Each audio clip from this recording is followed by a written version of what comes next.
start with the fact that internationally, like if you look at particularly the US and Europe, obviously we see with Trump, but it's true in Europe as well, that the existing political systems are in crisis, with mainstream parties like facing at times electoral collapse, primarily at the moment being driven by the cost of living crisis and the inflation that's followed the pandemic. And as a result of that, far-right parties are on the rise. So it's not just the US. Like if you look at France, the National Rally, which is a fascist party, is a chance, depending on when elections are held, to take either government or the presidency this year or the next. In the UK, you've got the Racist Reform UK Party is leading in the polls. And it's also true that there's been a response on the left as well in terms of figures like Zoran Mandani in New York capturing the hope that there could be a left alternative to the collapse of the mainstream as well. And while I think the economic situation, the crisis in terms of Australia hasn't been as deep over the last couple of decades, Australia is not an exception to this general pattern. So while we haven't seen big struggles against the Labor government, with the exception of the tremendous kind of movement around Palestine, so even like you look at issues like the CFMEU, the union movement generally, climate, like there haven't been big movements against the Labor government. Like still these issues and that are thrown up and the actions of the government, I think, like pose lots of questions that we need to be able to answer and explain to people around us, and things that we need to be able to respond to, whether it's just at an ideological level or at the level of occasional sort of initiatives, whether protests or meetings or whatever. So I think that's part of the usefulness of discussing the situation of the Labor government and the rise of the right. So I was going to look at Albanese and Labor and the quite right-wing positions they've taken. Second, a bit more about the manifestation of the political crisis and decomposition of the mainstream in Australia, and thirdly, talk a bit about the issue of racism and the far right here.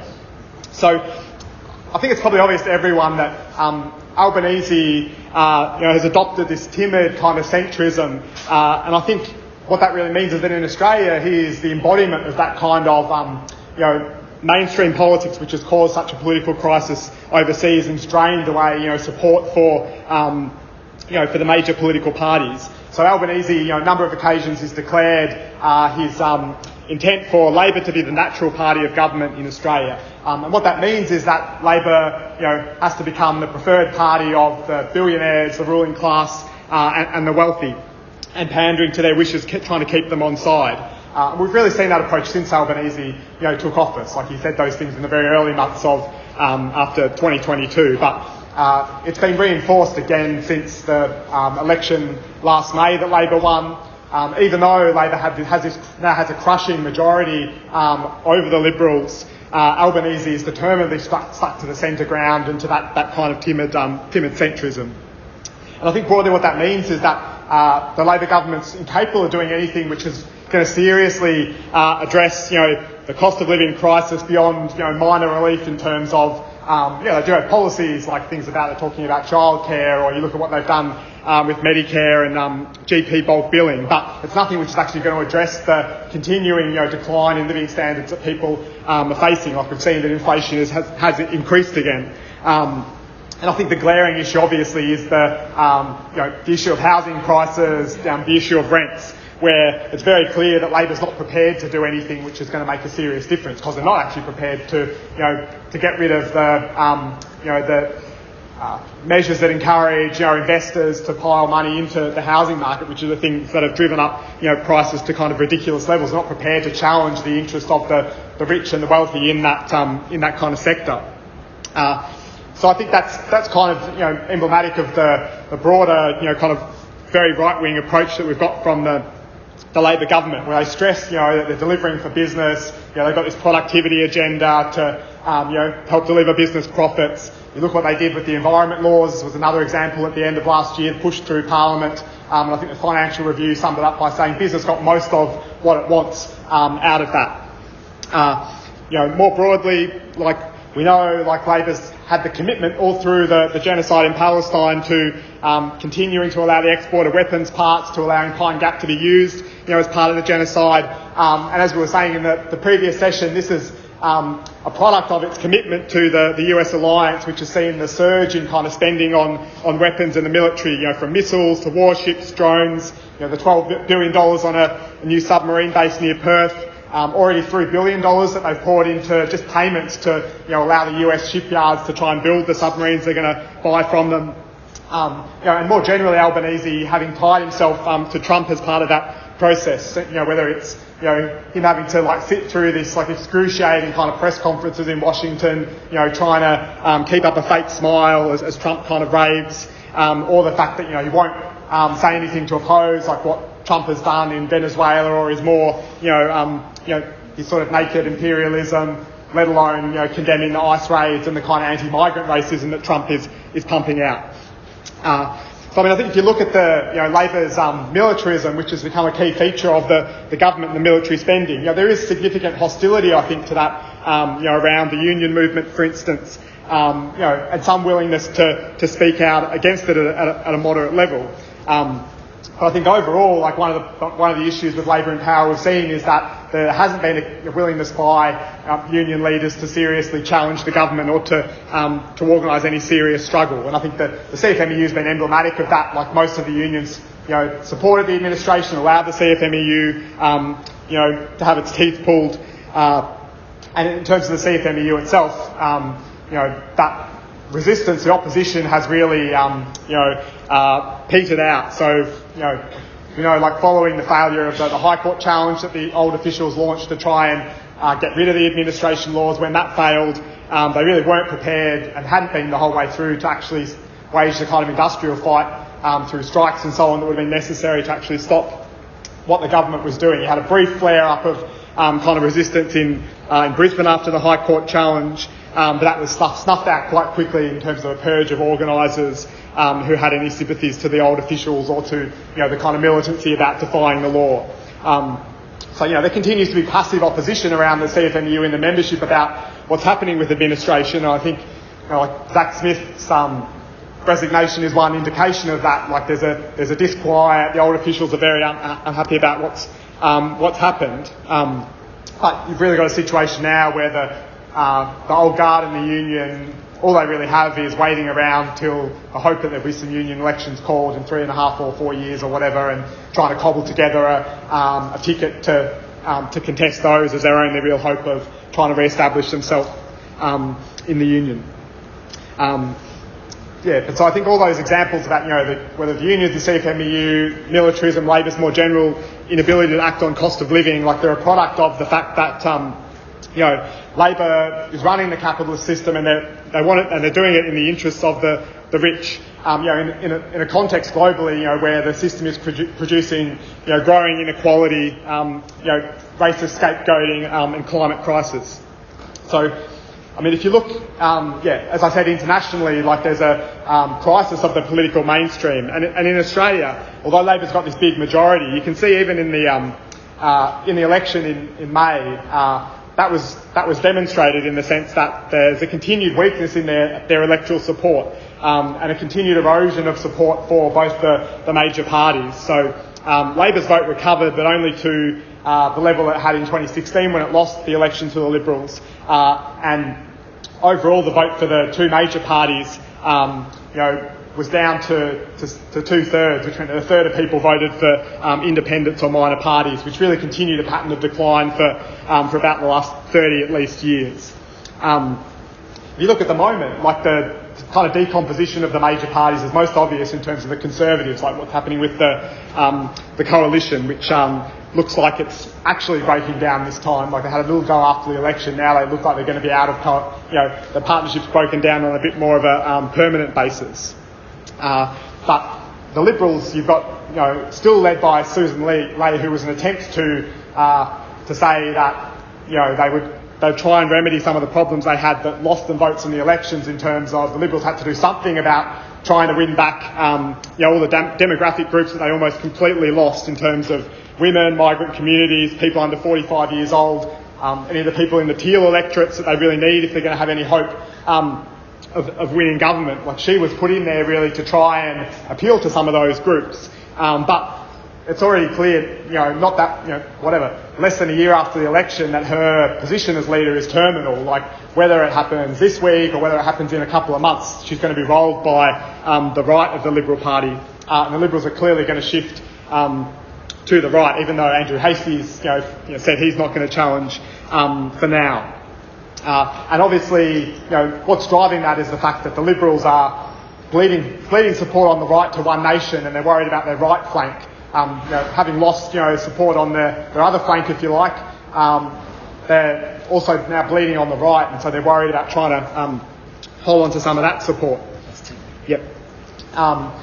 I just wanted to quickly mention the Greens, because I think it's telling that, since the election, where the Greens obviously have kind of lost seats, they have been more timid, I think, at a national level particularly. So, again, the environment laws was a good example of that, where they, wanted to really be part of the game and negotiating with Labor and be able to deliver some sort of parliamentary deal over the environment laws at the end of last year, really at the expense of supporting a pretty hopeless bit of legislation, which I don't think anyone is really going to celebrate as any step forward for the environment.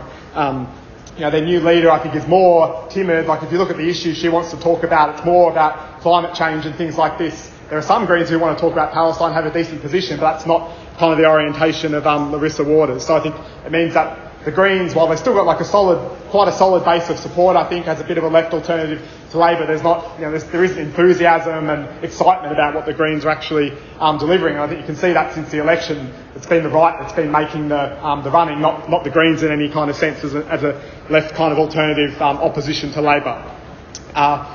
So yeah, I was just going to talk lastly a bit about the rise of the kind of racist right. It's most obvious, obviously, in terms of One Nation's kind of surge in the polls. Like, some polls have them around 20%, even perhaps slightly ahead of or similar to the coalition. And that's partly on the back of the March for Australia rallies, which blamed immigration for the cost of living crisis. At the same time as trying to take it in an even more kind of racist direction.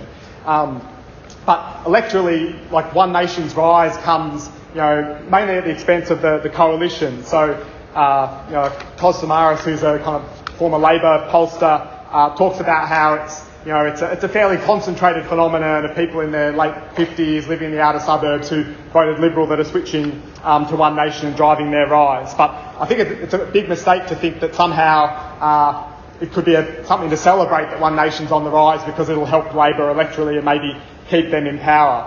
Because I think if you look, what's driving the rise of One Nation is there's a wider acceptance of racist anti-immigration ideas that immigration's too high, that it's somehow responsible for the cost of living crisis. So there's been some pretty bad polls about that, in terms of those 52 or perhaps more like 60% of people think immigration is too high. And I think it's also the case that Labor is actually driving this process, partly because it's actually not doing anything serious about the cost of living crisis, and so people are looking for an answer and looking for an alternative. But also because Labor has been conceding to and driving the racism, like cutting international student visas before the election, trumpeting how they're getting immigration levels down as well.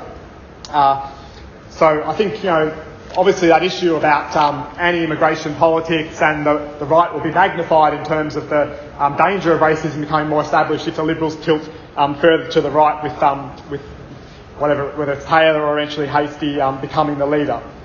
But I think in the long run, that process, like if the Liberals move to the right, Labor embraces more racism, it also helps, it doesn't actually undermine groups like One Nation and the far right, it actually feeds their rise. Like, that's been the experience if you look at Europe or the US, where the mainstream tries to adopt the racism, and actually helps the rise of the electoral far right groups.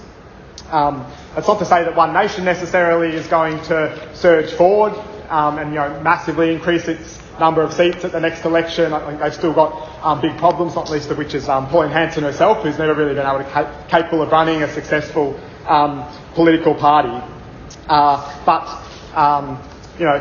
That issue about the rise of the right is clearly a factor in Australia that we're going to have to deal with in an ongoing kind of way. Also, it's worth talking about what's happening further to the right in terms of March for Australia and the NSN.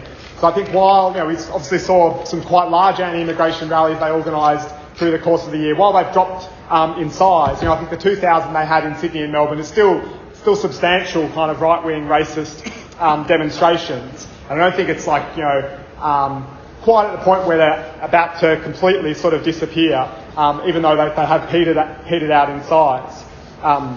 They are obviously probably in a degree of turmoil because the rallies have become much more obviously Nazi-dominated rallies because of what's happened with the banning of the NSN, and they'll be having to try and focus on trying to reconstitute themselves and set up this new party they're talking about. But I think we obviously haven't seen the last of the NSN or of those kind of racist rallies. I think when those protests happened, they provided a focus, I think, for anti-racist counter demonstrations. But we saw those were loaded up with problems, whether it was ultra-leftism in Melbourne or in Sydney. It was a big issue where people actually, by and large, there wasn't a big audience and people saw the need to come to the counter demonstrations. The biggest one we had was, which we built relatively well, only had about 400 or 500 people. The subsequent one at short notice was only about 100 people against the Put Australia First thing. And so I don't think that there's, they are going to provide the basis for a major ongoing kind of anti-racist campaign to organise those kind of counter demonstrations. So I think there's a limit to the extent to which there's likely to be, continued, strong kind of ongoing anti-racism mobilisation. But I think, obviously the rise of the far right continues to be an important political question that we're going to have to take up. It's not off the cards that there could be further demonstrations to respond to or other issues in terms of whether it's One Nation in the elections or the NSN in the elections that we might have to deal with kind of down the track. That issue is kind of hasn't gone away. But I think we shouldn't expect there's going to be a massive anti-racism campaign, but it is very important that we still see it as one of the issues we take up in terms of pointing to the way that racism is being used as a scapegoat and the commonalities internationally where it is one of the ways that capitalist parties and the system in crisis has tried to prop itself up and find some sort of popular base in order to continue the sort of policies of exploitation and driving down the kind of cost of living. So I think we can take it up politically if we can't take up as a major kind of campaign focus, but it's one element of the broader kind of crisis of the political system that's happening internationally, which, as I said, don't think Australia is in any way immune from.